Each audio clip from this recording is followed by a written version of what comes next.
이게 문건이 2015년, 그러니까 이번에 새로 정무석실 캐비넷에서 발견된 거는 2015년 3월 2일부터 무려 2016년 11월까지 만들어진 문건이에요. 네, 우병우 전 수석의 이 재임 기간과 거의 일치하죠. 거의 일치를 하죠. 게다가 비서실장도 이원종, 김병기, 또 정무수석으로도 이제 조윤선 전 장관이 했던 그리고 현기환, 이재원 이런 분들이 정무실장도 했었고 수석도 했었고, 예를 들어 대표적으로 조윤선 수석 같은 경우에는 나는 처벌을 받고 있지만 최고비원에서도 정말 블랙리스트라는 주장은 참기 어려웠다라고 하면서 남편과 같이 눈물까지 흘렸잖아요. 네. 근데 이번에 캐비넷 문건에서 과연 이런 것들을 뒤집을 수 있는, 이분들이 억울하다는 주장이 사실 거짓 주장이라 악어의 눈물이다 이런 정도가 나올 수 있을까요? 네.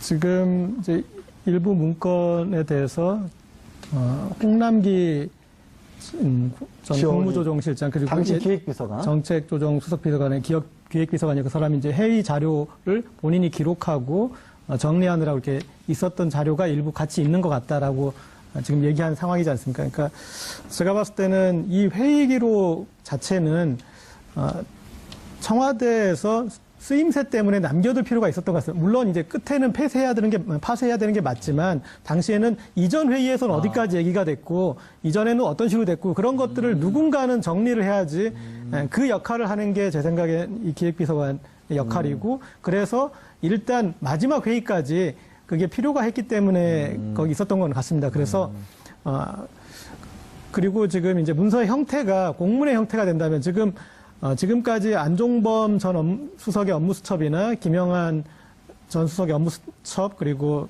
이제 최근에 나온 박헌영 K스포츠재단 과장의 또 이제 자기 기록이나 이런 것들은 간접 증거 정도로밖에 인정 못 받았던 게 공문의 형태가 아니고 그리고 본인이 메모를 한 거기 때문에 본인 생각을 어디까지 적었는지를 잘 모를 내용이었는데 일단은 이제 공문의 형태 첫 번째, 그다음 두 번째는 거기에 나온 내용이 그동안 제기되던 안종범 업무수첩이나 이런 데 나온 것과 일치된다면 이 증거를 같이 완성해줘서 그동안 이 특검이나 검찰이 주장했던 바를 이제 말끔히 입증해 줄 것 같습니다. 그러니까 여러 가지 뭐 안종범 수석 수첩도 있고 이번에 나온 것도 있고 하니까 그런 것들이 겹쳐지면서 퍼즐처럼 될 수 있을 그러니까 것이다. 김기춘 전 실장이나 이런 사람들이 자기한테 불리한 내용이 나오면 그거는 그냥 안 수석이 모른다. 내 얘기 그거는 그냥 자기가 자기 생각 적은 거다 이런 식으로 지금 재판 과정에서 얘기했었거든요. 그런 부분에 대해서 이제 반박할 수 있는 결정적 증거가 나온 것이죠. 근데 그러려면 일단은 이 문건 자체를 써야 되는 게 당연한 얘기인데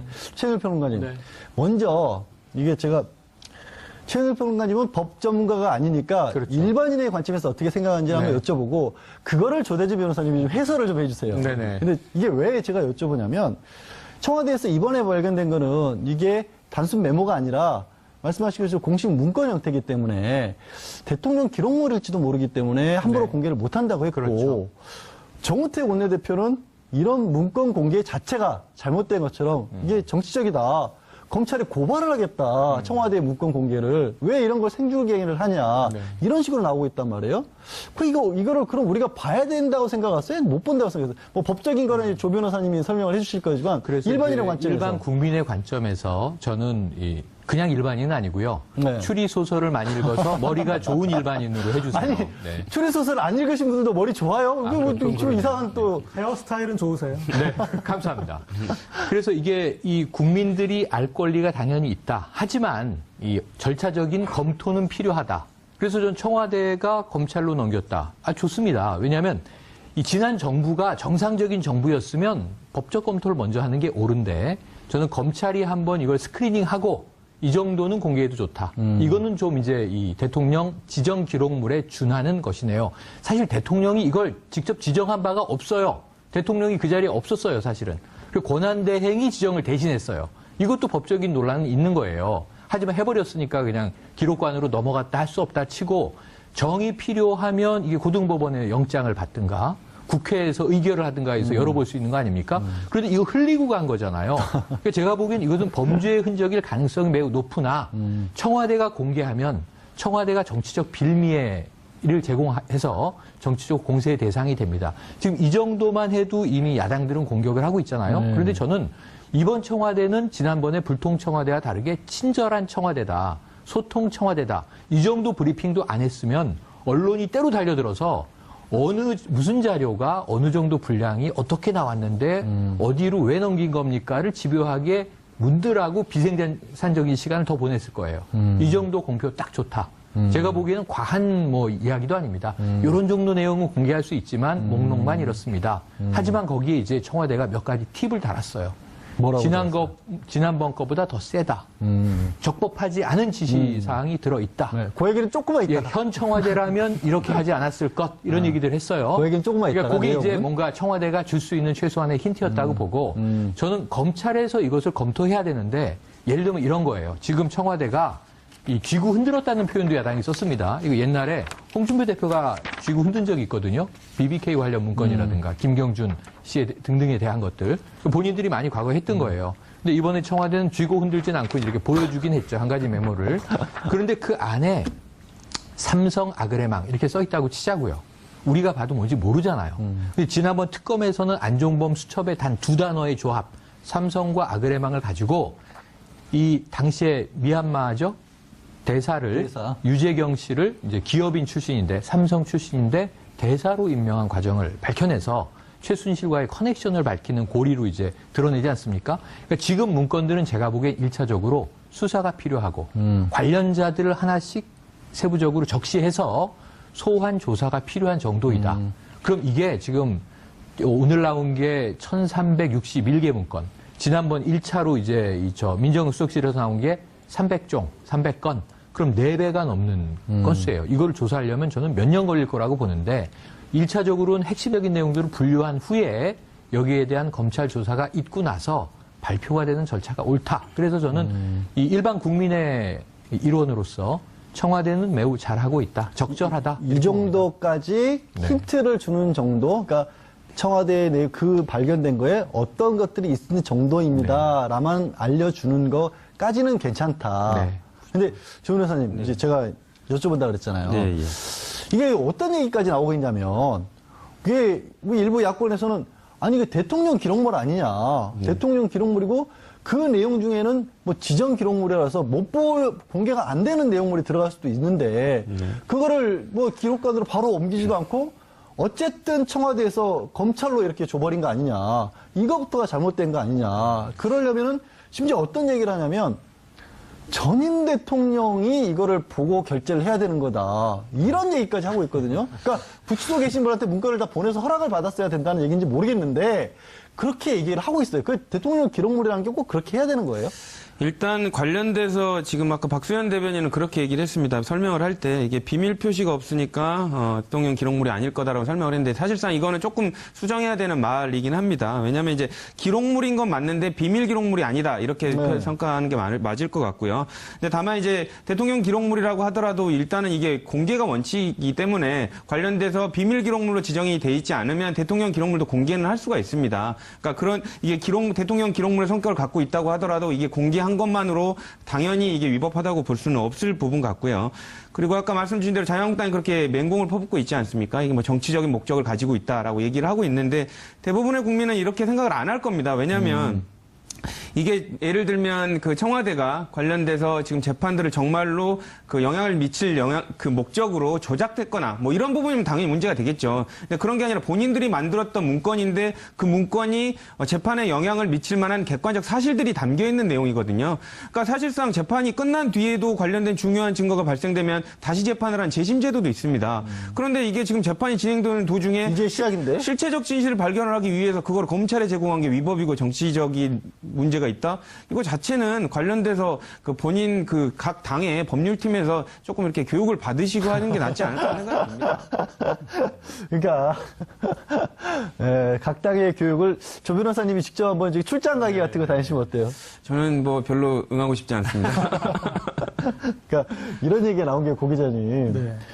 맨날 우리가 문건과 관련해서 참 많은 얘기들이 나와요. 뭐 대화록 공개를 할 때 그전에는 또 사실 노무현 전 대통령께서 이거를 만들었었는데 만드신 것 때문에 또 고초도 겪기도 했었고 왜 이게 유출이 된 게 문제다 뭐 초본은 뭐 대통령 기록물이다 아니다 뭐 얘기가 많은데 이게 정치적으로 이렇게 매번 이용되면 이걸 좀 바꿔야 된다 이런 주장들이 나올 법할 것 같은데 네. 일단은 노무현 전 대통령이 대통령 기록물법을 이렇게 강력하게 추진하고 그런 것들은 그 취지는 숨기는 게 목적이 아니라 남기고 공개하는 거. 그래서 정보 공개가 목적이었는데 이명박 박근혜 정부를 지나면서 이게 이제 숨기는데 악용되고 있지 않습니까? 그래서 이 법의 취지를 전임 두 대통령이 위반하고 있으니까 다시 취지에 맞게 이제 어떤 디테일은 좀 그래야 될 것 같고요. 그리고 이번에 이제 공개 그 과정과 관련해서는 조금 아쉬운 부분은 그런 부분이 있습니다. 알리바이를 만드는 차원에서 그래서 청와대도 고심을 했다. 이게 이제 대통령 기록물일 수 있다면 누가 지정을 하거나 이제 그런 부분에 대해서 그쪽에 제안을 하거나 이쪽에 뭐 이게 남은 게 있는 것 같습니다. 그러면 알아서 한번 좀 이게 지정인지 비지정인지 당신들이 한번 보실래요? 라고 하거나 어떤 그런 프로세스를 한번 밟았더라면 더 알리바이를 만들 수는 있었을 것 같은데 내부적 검토는 하지 않았을까요? 그렇죠. 근데 제가 봤을 때도 내부적 이걸 검토는 보니까 했을 것 같은데. 내용을 보니까 이건 범죄의 증거기 때문에 누가 봐도 그러니까 청와대에서 그렇게 얘기해서 박수현 대변인이 그냥 보기만 해도 불법적인 게 보이는 것도 있다고 네, 했잖아요. 그렇죠. 그래서 그게 이제 검찰로 갔고 만약 지금 자유한국당이 그런 이제 이의 제기를 했으니까 또 법적 절차를 밟아가면 거기에 대해서 그러면 그들이 이것을 누가 이 기록물로 기록물로 지정해야 되는 그 의무가 발생하는지도 한번 우리가 알아볼 수 있고 그리고 그런 법원에 제기를 하면 법원이 이거는 기록물로 지정할 권한이 전임 정부에 있겠다라고 법원이 지정을 해주면 그들이 가서 하는 또 과정을 밟아갈 수 있겠죠. 물론 그동안 검찰은 다 증거를 봤겠지만 네, 어쨌든 증거로 봤다는 말씀을 하셔서 이제 조 변호사님 네. 우리가 이런 게 문건 나오면 네, 그렇죠. 저도 이제 뭐 방송을 보시거나 다른 주변에서 물어보시는 분들이 항상 물어보시는 게 그거예요. 증거 능력은 뭐고 증명력은 뭐냐. 이게 도대체 뭐냐. 정말. 왜 이것도 왜 이게 얘기가 되고 있냐. 네. 어쩌겠다는 거냐. 그 좀 말씀을 좀 해주세요. 증거 능력. 일단 모든 자료들이 다 증거로 재판에 쓰이지 않습니다. 그러면 뭐 집에서 자기가 메모했던 것도 다 재판부에 내일 것이기 때문에 그러면 이제 재판의 효율적인 진행을 방해할 수 있습니다. 그래서 증거 능력, 그러니까 증거로 쓰일 만한 것들을 모아서 재판부가 증거로 쓰일 수 있다는 판단을 합니다. 그러니까 증거가 재판에서 유용히 쓰일 수 있기 위해서는 세 가지 단계를 거치는데 하나는 진정 성립, 그러니까 이게 위조된 문서가 아니라 사람들이 주장하는 원본 문서인지에 관련된 부분을 판단을 하고요. 그 다음에 관련된 판단이 증거 능력에 관련된 판단입니다. 이게 위법하게 형성이 됐거나 위법하게 취득돼서 증거로서의 뭐 훼손된 가치가 있지 않느냐, 그래서 증거로 쓸 수 없지 않느냐라는 여부를 판단을 해서 이 증거 능력을 사용할 수 있다라는 판단이 있으면 이제 사용할 수는 있지만 유용히 쓸 수 있는지 그 부분을 판단하는 게 이제 증명력에 관련된 부분입니다. 근데 이제 관련돼서 이제 대부분의 그 재판을 하는 경우에 증거 능력 단계에서 이 부분을 문제를 삼는데요.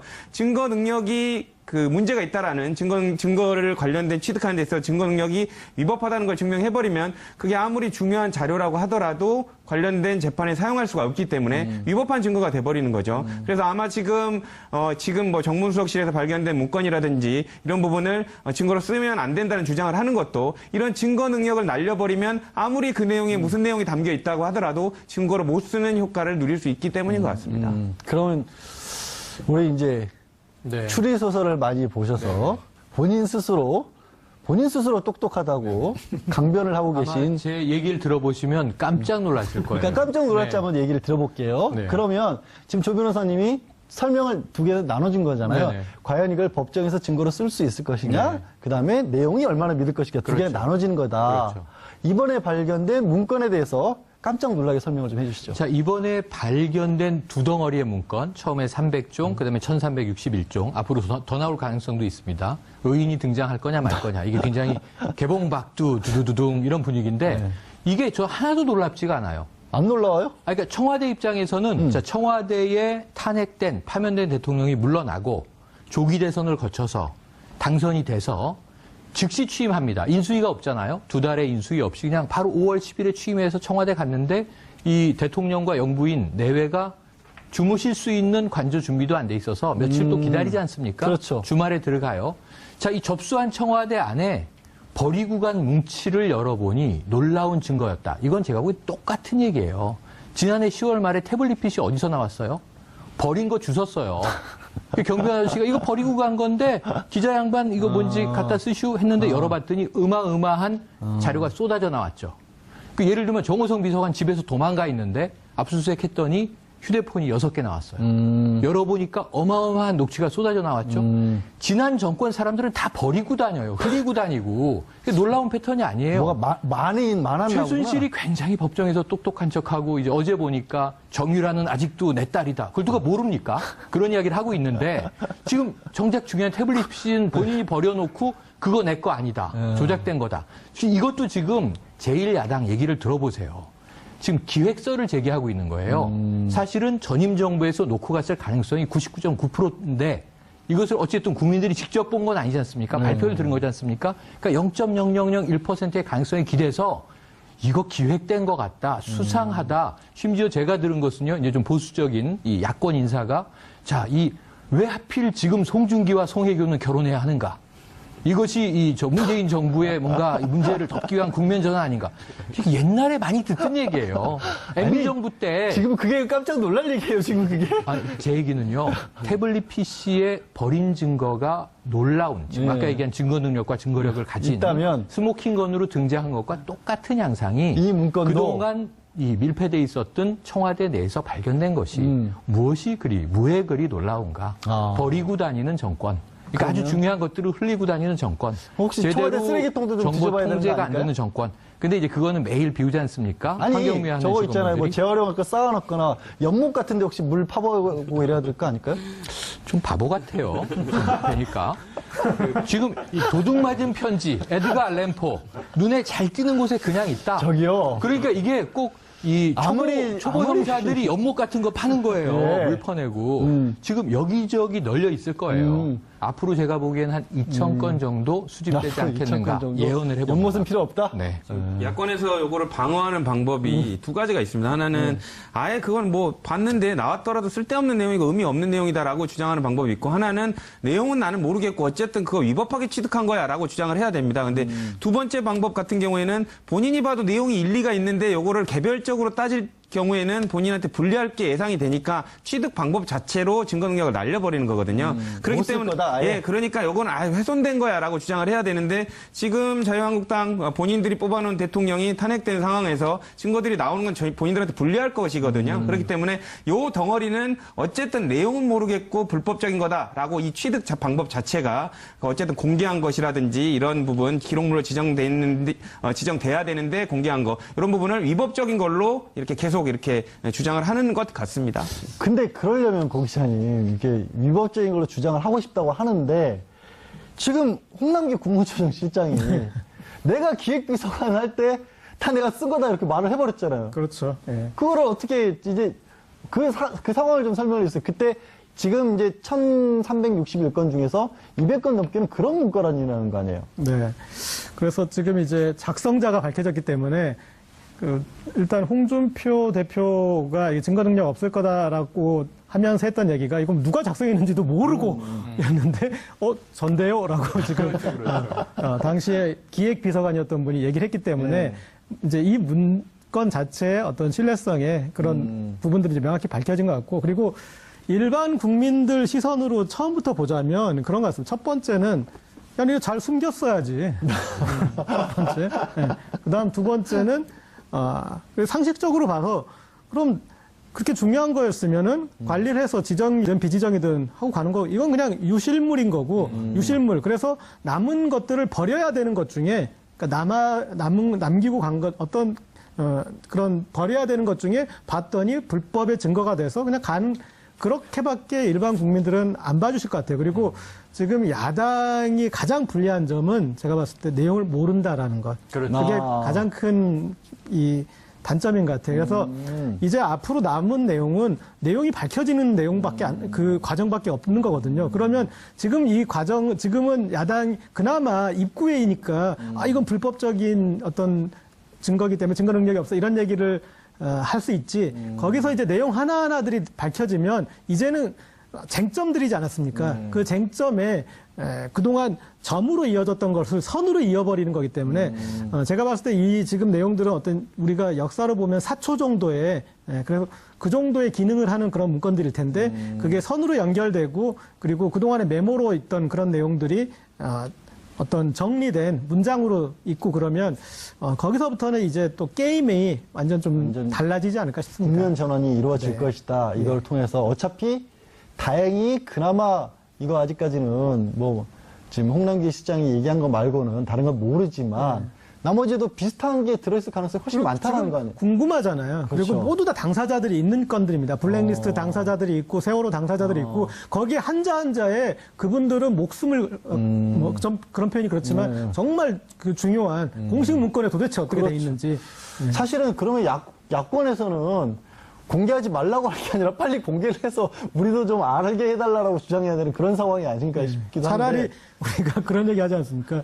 되도록 매도 그냥 한 번에 그러니까. 한 번에 맞는 게 낫지. 왜냐하면 지금 여기 세월호 건, 블랙리스트 건, 뭐 삼성 건 이게 다 분리돼 있기 때문에 그 동안의 전선들을 만들어 놓은 것들이 있는데 다 흩어지거든요. 네. 당장 우리가 국민의당 제보조작건 같은 경우도 국민의당의 방어선은 이윤희 씨 개인 일탈이었어요. 그런데 이준서로 연결돼 버리니까 당이 그 다음에는 할 수 있는 게 없어졌어요. 마찬가지로 지금 이제 문건의 내용들이 하나하나 나오면 이 방어선과 전선은 완전 달라질 것 같습니다. 이게 아주 네, 자발적 똑똑이 최영일 평론가님. 네네네. 예. 아, 그런 또 이상한 똑똑한지 수식어를, 네. 한번 테스트를 그러니까 해볼게요. 저는- 잠깐만요. 문제 네. 안 나왔어요. 아, 문제? 예. 고 기자님이 네. 지금 뭐라고 하셨냐면 매도 한 번에 맞는 게 좋다라고 네네네. 했는데 그랬죠. 지금 매를 때릴 당사자로 이제 검찰 특수 일부가 배당이 됐어요. 그렇습니다. 그러니까 검찰 특수 일부에 배당한 의미 같은 것들을 좀 찾아볼 수가 있을까요, 혹시? 지금 일반적으로 형사나 특수 혹은 뭐 기획은 큰 의미가 없고 혹은 이제 이런 쪽에서 특수 일부가 그동안 주요 이 정권 관련 사건들을 늘 맡아오던 곳입니다. 그래서 배당은 당연히 되었는데 지금 문제는 이 다뤄야 할 사건의 범위가 너무나 넓다는 거죠. 아까 말씀하신 것 외에도 위안부 합의 문제도 있고요. 국정 역사교과서 문제도 있고요. 그러니까 이게 정무수석실에서 발견된 통이기는 하지만 지금 행정요원의 이 책상 및 서랍 캐비넷에서 나온 거라는 건데요. 문제는 이거는 교문위도 연결돼 있고 외교도 연결돼 있고 굉장히 다양해요. 이 중에서 홍남기 국무조정실장이 내가 기획비서관 시절에 작성한 것 맞다. 이 중에 일부입니다. 그러면 전부 굉장히 모든 수석실이 연결돼 있고 정무수석실로 이게 모인 것인지 아니면 파쇄하려고 대기하던 문서가 여기 집약돼 있다가 파쇄가 안 되고 들어갔다가 나온 것인지 이건 좀 면밀히 조사가 필요한데 제가 이 중에서 하나만 한 번에 맞을 수 있는 매가 아니에요. 이게 제가 몇 년 동안 분석이 될 거예요. 너무 가혹한데? 특수 일부가 수사하려고 해도 이걸 한 큐에 끝낼 수가 없어요. 여기 이 안에 제가 제일 흥미롭게 보는 건 방송 관련 지침들이 있습니다. 다이빙 벨. 그럼 그 다큐멘터리 영화 한 편에 대해서 세월호의 큰 부분 중에 한 조각이에요. 다이빙 벨은. 이상호 기자가 개인적으로 만든 이게 독립영화 상영하려고 하다가 이 영화 한 조각 때문에 부산국제영화제가 파탄이 그렇죠. 납니다. 아직까지도 이런 회복이 거 안 되고 보죠. 있죠. 그리고 굉장히 일파만파로 지난 정부가 아주 이상한 것이 아주 지엽적인 거 하나 때문에 그야말로 정말 빈대 하나 잡으려고 초가상간 불태우는 짓을 계속 벌이거든요. 그 중에 하나가 제가 방송인데 예를 들어볼게요. 예를 들면 자 고재열 기자 이렇게 이름이 써 있고 진보 매체에 침투한 우리 측 언더커버 이런 문장이 하나 나오잖아요. 그럼 이게 굉장히 커져요. 그리고 이런 게 써 있을 수 있어요. 양지열 변호사 종편 출연 많이 시킬 것 이런 게 써 있게 되면 왜 나를? 네네. 왜냐하면 우리 편이니까. 얘가 이상한데? 네. 이게 메카시즘이죠, 일종의. 이러한 것들이 디테일하게 적혀 있는 대목들이 특정한 부분에 집약돼 있을 가능성이 높다는 거예요, 등등. 이게 예를 들면 위안부 합의의 외교적 절차라든가 의사결정의 이유는 없을 거고 위안부 합의에 반대하는 세력들 리스트, 예를 들면 그러니까 제2, 제3의 블랙리스트와 그것에 대응하기 위한 선전선동전. 왜냐하면 김기춘 실장의 회의 주제를 보면 놀라운 게 거의 전쟁 작전 지시예요. 전사. 그렇죠. 뭐 이런 얘기들이 계속 나온단 말이에요. 이념 전쟁 이런 얘기 많이 나오거든요. 그래서 이런 해괴하고 이상한 전 근대적인 전유물이 키워드가 막 튀어나올 텐데 이 안에서 정말 편향적 사고를 했던 정권 수뇌부의 심리를 분석해내고 여기서 위법한 행위들을 발라내서 그 관련 증거들을 인적으로, 물적으로 재구성하는 작업은 참으로 오래 걸릴 일이다. 이렇게 오래 보기 때문에 맞을 것이다. 특수 일부는요, 네. 이 일만 전담하게 해줘야 되고, 네, 알았습니다. 인력을 좀 많이 보강해 줄 필요가 있습니다. 오래 때릴 것 같은데, 네. 자, 그나마 얘기했던 그 김기춘 비서실장은 그래도 구치소에서 재판을 받고 있는데, 조 변호사님. 네. 이 국정농단과 관련된 얘기에 있어 이 사람의 이름이 빠진 적이 없는데, 그렇죠. 이 사람은 아직까지 뭔가 제대로 매를 맞아본 적이 없는 것 같아요. 이 최영일 평론가의 표현을 빌자면. 네. 우병우 전 수석, 민정수석은 어떻게 될 것 같습니까, 이번에? 지금 나온 문건들로 하이라이트를 장식하지 않을까라는 생각이 드는데요. 왜냐면 아까 말씀드린 대로 무더기로 나온 부분, 무더기로 문건이 많이 나왔는데 그 관련된 부분은 대부분 중요한 사람들, 결재권자나 그 결재권자의 판단을 돕는 사람의 책임으로 귀결될 가능성이 높습니다. 박근혜 대통령에 관련된 부분은 뭐 관련된 재판을 받고 있기 때문에 그런 부분 차치하고라도 우병우 수석에 관련된 부분이 실질적으로 뭐 구체적으로 그 대통령의 지시를 받아서 실행하고 구체적인 지시에 관련된 이행 방법을 모색한 부분이 아마 문건에 나와 있을 가능성이 높고요. 그렇기 때문에 그런 문건들이 사실상 위조만 되지 않고 진정 성립이 인정이 된다면 그런 부분들이 우병우 수석에게는 아주 불리한 그 증거로 작용될 가능성이 높다고 보여집니다. 결국에는 우전 수석 같은 경우에도 정말 이번에만큼은 빠져나갈 수 없을지 모른다라는 조심스러움을 느끼는데, 고 기자님도 그렇게 생각해서 짧게 한마디, 우병우에 관해서는 어떻게 생각하세요? 우병우요.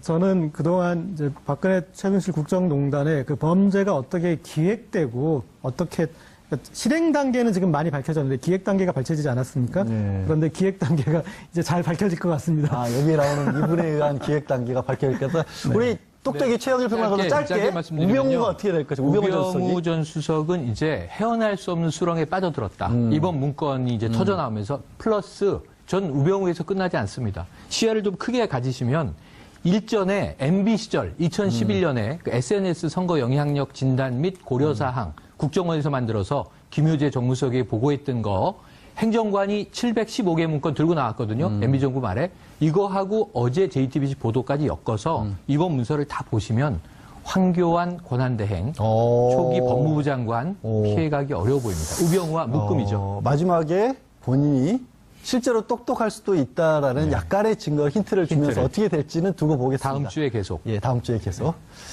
예. 지금까지 이제 국정원 임과장 사망 미스터리와 청와대 캐비넷 문건 발견 후 정치권과 국정농단 재판에 미친 파장을 짚어봤습니다. 어떻게 보셨습니까?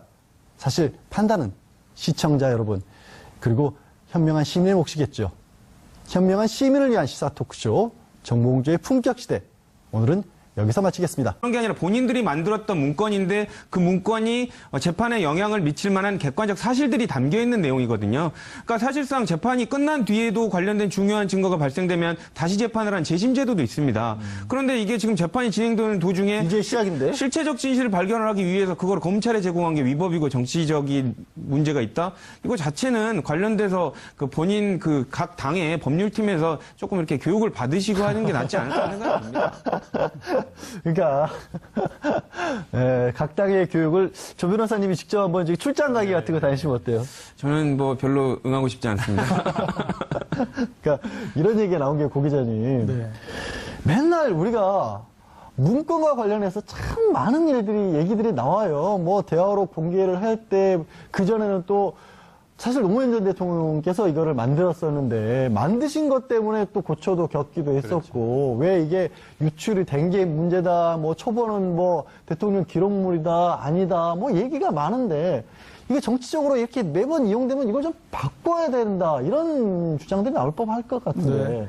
네. 일단은 노무현 전 대통령이 대통령 기록물법을 이렇게 강력하게 추진하고 그런 것들은 그 취지는 숨기는 게 목적이 아니라 남기고 공개하는 거. 그래서 정보 공개가 목적이었는데 이명박 박근혜 정부를 지나면서 이게 이제 숨기는데 악용되고 있지 않습니까? 그래서 이 법의 취지를 전임 두 대통령이 위반하고 있으니까 다시 취지에 맞게 이제 어떤 디테일은 좀 그래야 될 것 같고요. 그리고 이번에 이제 공개 그 과정과 관련해서는 조금 아쉬운 부분은 그런 부분이 있습니다. 알리바이를 만드는 차원에서 그래서 청와대도 고심을 했다. 이게 이제 대통령 기록물일 수 있다면 누가 지정을 하거나 이제 그런 부분에 대해서 그쪽에 제안을 하거나 이쪽에 뭐 이게 남은 게 있는 것 같습니다. 그러면 알아서 한번 좀 이게 지정인지 비지정인지 당신들이 한번 보실래요? 라고 하거나 어떤 그런 프로세스를 한번 밟았더라면 더 알리바이를 만들 수는 있었습니다. 이게 문건이 2015년, 그러니까 이번에 새로 정무석실 캐비넷에서 발견된 거는 2015년 3월 2일부터 무려 2016년 11월까지 만들어진 문건이에요. 네, 우병우 전 수석의 이 재임 기간과 거의 일치하죠. 거의 일치를 하죠. 게다가 비서실장도 이원종, 김병기, 또 정무수석으로도 이제 조윤선 전 장관이 했던 그리고 현기환, 이재원 이런 분들이 정무실장도 했었고 수석도 했었고, 예를 들어 대표적으로 조윤선 수석 같은 경우에는 나는 처벌을 받고 있지만 최고비론에서도 정말 블랙리스트라는 주장은 참기 어려웠다라고 하면서 남편과 같이 눈물까지 흘렸잖아요. 네. 근데 이번에 캐비넷 문건에서 과연 이런 것들을 뒤집을 수 있는, 이분들이 억울하다는 주장이 사실 거짓 주장이라 악어의 눈물이다 이런 정도가 나올 수 있을까요? 네. 지금 이제 일부 문건에 대해서 홍남기 전 국무조정실장 그리고 당시 기획비서관 정책조정수석비서관의 기획비서관이 그 사람이 이제 회의 자료를 본인이 기록하고 정리하느라고 이렇게 있었던 자료가 일부 같이 있는 것 같다라고 지금 얘기한 상황이지 않습니까? 그러니까 제가 봤을 때는 이 회의 기록 자체는 청와대에서 쓰임새 때문에 남겨둘 필요가 있었던 것 같습니다. 물론 이제 끝에는 파쇄해야 되는 게 맞지만 당시에는 이전 회의에서는 어디까지 얘기가 됐고 이전에는 어떤 식으로 됐고 그런 것들을 누군가는 정리를 해야지 그 역할을 하는 게 제 생각엔 이 기획비서관의 역할이고 그래서 일단 마지막 회의까지 그게 필요가 했기 때문에 거기 있었던 것 같습니다. 그래서 그리고 지금 이제 문서의 형태가 공문의 형태가 된다면 지금까지 안종범 전 수석의 업무수첩이나 김영한 전 수석의 업무수첩 그리고 이제 최근에 나온 박헌영 K스포츠재단 과장의 또 이제 자기 기록이나 이런 것들은 간접 증거 정도로밖에 인정 못 받았던 게 공문의 형태가 아니고 그리고 본인이 메모를 한 거기 때문에 본인 생각을 어디까지 적었는지를 잘 모를 내용이었는데 일단은 이제 공문의 형태 첫 번째, 그다음 두 번째는 거기에 나온 내용이 1361개 문건. 지난번 1차로 이제 민정수석실에서 나온 게 300종, 300건. 그럼 4배가 넘는 건수예요. 이걸 조사하려면 저는 몇 년 걸릴 거라고 보는데 1차적으로는 핵심적인 내용들을 분류한 후에 여기에 대한 검찰 조사가 있고 나서 발표가 되는 절차가 옳다. 그래서 저는 이 일반 국민의 일원으로서 청와대는 매우 잘하고 있다. 적절하다. 이 정도까지 힌트를 주는 정도, 그러니까 청와대에 내 그 발견된 거에 어떤 것들이 있는 정도입니다라만 알려주는 거까지는 괜찮다. 네. 근데 조 변호사님, 이제 제가 여쭤본다 그랬잖아요. 네, 예. 이게 어떤 얘기까지 나오고 있냐면, 그게 뭐 일부 야권에서는 아니 이게 대통령 기록물 아니냐. 대통령 기록물이고 그 내용 중에는 뭐 지정 기록물이라서 공개가 안 되는 내용물이 들어갈 수도 있는데 그거를 뭐 기록관으로 바로 옮기지도 않고 어쨌든 청와대에서 검찰로 이렇게 줘버린 거 아니냐. 이거부터가 잘못된 거 아니냐. 그러려면은 심지어 어떤 얘기를 하냐면 전임 대통령이 이거를 보고 결재를 해야 되는 거다. 이런 얘기까지 하고 있거든요. 그러니까 구치소에 계신 분한테 문건을 다 보내서 허락을 받았어야 된다는 얘기인지 모르겠는데 그렇게 얘기를 하고 있어요. 그 대통령 기록물이라는 게 꼭 그렇게 해야 되는 거예요?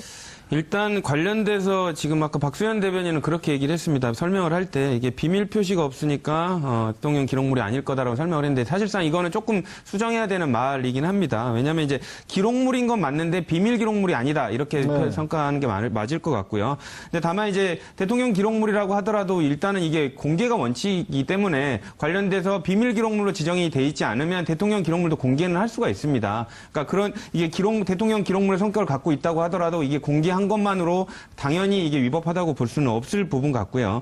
그리고 아까 말씀 주신 대로 자유한국당이 그렇게 맹공을 퍼붓고 있지 않습니까? 이게 뭐 정치적인 목적을 가지고 있다라고 얘기를 하고 있는데 대부분의 국민은 이렇게 생각을 안 할 겁니다. 왜냐하면 이게 예를 들면 그 청와대가 관련돼서 지금 재판들을 정말로 그 영향을 미칠 그 목적으로 조작됐거나 뭐 이런 부분이면 당연히 문제가 되겠죠. 근데 이것도 법적인 논란은 있는 거예요. 하지만 해버렸으니까 그냥 기록관으로 넘어갔다 할 수 없다 치고 정이 필요하면 이게 고등법원에 영장을 받든가 국회에서 의결을 하든가 해서 열어볼 수 있는 거 아닙니까?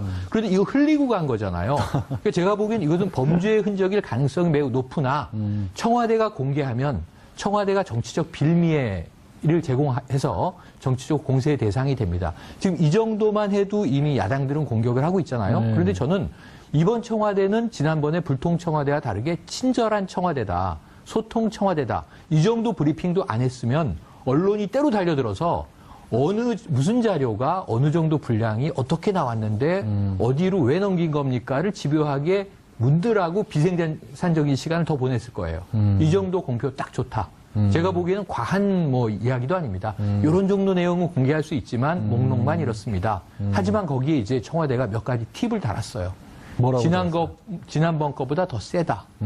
적법하지 않은 지시사항이 들어있다. 네, 그 얘기는 조금만 예, 있다가. 현 청와대라면 이렇게 하지 않았을 것 이런 얘기들 했어요. 그 얘기는 조금만 그러니까 있다가. 그게 이제 내용은. 뭔가 청와대가 줄 수 있는 최소한의 힌트였다고 보고 저는 검찰에서 이것을 검토해야 되는데 예를 들면 이런 거예요. 지금 청와대가 이 쥐구 흔들었다는 표현도 야당이 썼습니다. 이거 옛날에 홍준표 대표가 쥐구 흔든 적이 있거든요. BBK 관련 문건이라든가 김경준 씨 등등에 대한 것들. 본인들이 많이 과거에 했던 거예요. 근데 이번에 청와대는 쥐고 흔들진 않고 이렇게 보여주긴 했죠. 한 가지 메모를. 그런데 그 안에 삼성 아그레망 이렇게 써 있다고 치자고요. 우리가 봐도 뭔지 모르잖아요. 근데 지난번 특검에서는 안종범 수첩의 단 두 단어의 조합, 삼성과 아그레망을 가지고 이 당시에 미얀마죠? 대사를 유재경 씨를 이제 기업인 출신인데 삼성 출신인데 대사로 임명한 과정을 밝혀내서 최순실과의 커넥션을 밝히는 고리로 이제 드러내지 않습니까? 그러니까 지금 문건들은 제가 보기엔 1차적으로 수사가 필요하고 관련자들을 하나씩 세부적으로 적시해서 소환 조사가 필요한 정도이다.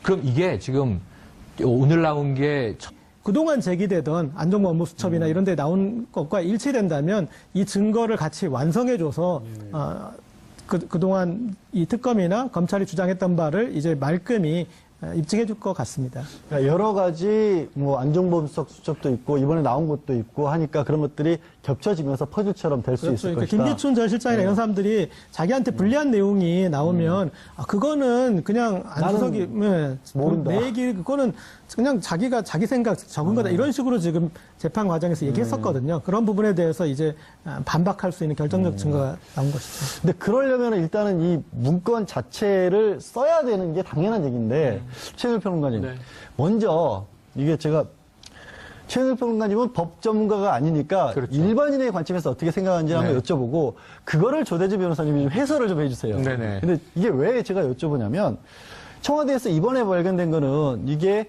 단순 메모가 아니라 말씀하신 것처럼 공식 문건 형태이기 때문에 대통령 기록물일지도 모르기 때문에 함부로 공개를 못한다고 했고 그렇죠. 정우택 원내대표는 이런 문건 공개 자체가 잘못된 것처럼 이게 정치적이다.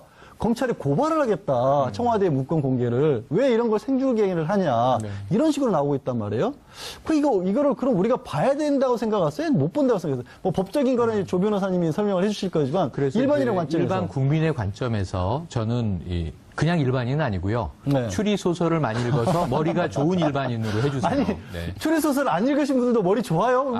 좀 이상한 또. 헤어스타일은 좋으세요. 네, 감사합니다. 그래서 이게 이 국민들이 알 권리가 당연히 있다. 하지만 이 절차적인 검토는 필요하다.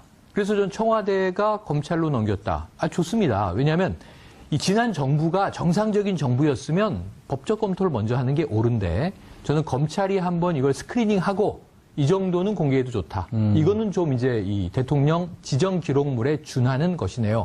사실 대통령이 이걸 직접 지정한 바가 없어요. 대통령이 그 자리에 없었어요, 사실은. 그리고 권한대행이 지정을 대신했어요.